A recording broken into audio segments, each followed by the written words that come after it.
Brand new Fox News polls are out, and they're showing that Americans have serious doubts about government right now, our government. Just take a look at these numbers. 74% of Americans say the political system is not working the way that it's supposed to, and that compares to just 22% who say that it is. Ford O'Connell is chairman of Civic Forum PAC and worked on the McCain presidential campaign, and David Mercer is former deputy finance director for the DNC. Good to see both of you. Good to see you, Jamie, and Ford as well. Ford, always, David. All right, good. Ford, what is your impression, really, of these numbers and the lack of confidence that the government is going in the right direction or working at all?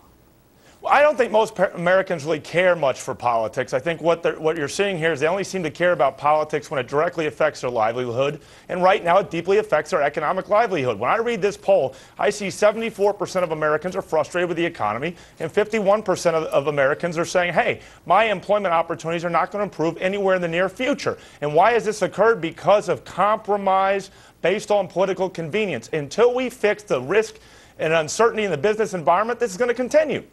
David, what I think is interesting is that 74% say not only is the political system in our country broken, they say it's gridlocked. And the question is, they're watching it in action because they're not seeing things getting done and parties agreeing. Where do you see it going with numbers this startling? Well, I think the result of the numbers comes from, it's right on the record, you have the Senate Minority Leader, Mitch McConnell, who has said two things. One is that, my main objective is to see that Obama is a one-term president. Secondly, as we saw during the debt ceiling debates, that it was worth taking hostage the economy to put a dent in the armor of the president. And those two things show, as Ford had mentioned earlier, yes, the people don't give much to politics, but right now we see the GOP playing politics to the point that it trumps economic policy. And economic policies that have been put forth by President Reagan, a Republican, when we've been in a recession, as when he was 10.2 unemployment rates in 1982, and we saw a high peacetime tax increase, or President Clinton doing the same to create 23 million jobs. And those efforts have been thwarted by the Republicans in order to prevent him from succeeding, and that hurts the economy. Ford, let me let you in here, but guys, it's worse than that. You know, you say maybe people don't care the way politics are going, they might not even care about politics, but look at this poll. 51% of Americans say that uprisings in the next 10 years are somewhat likely. That not only are they dissatisfied with the way they're going, they're going to get out there and try to do something about it. What do you think, Ford?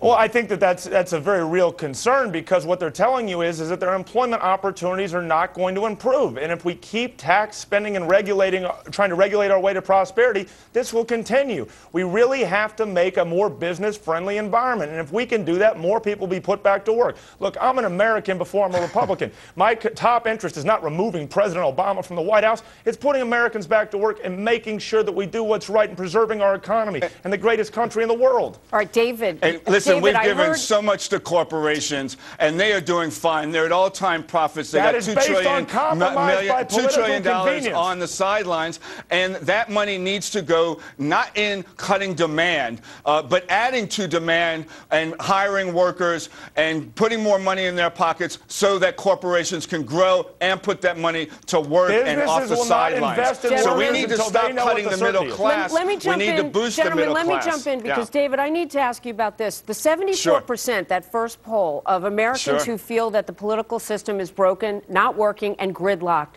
I have to tell you, 82% of the people who say that are Democrats.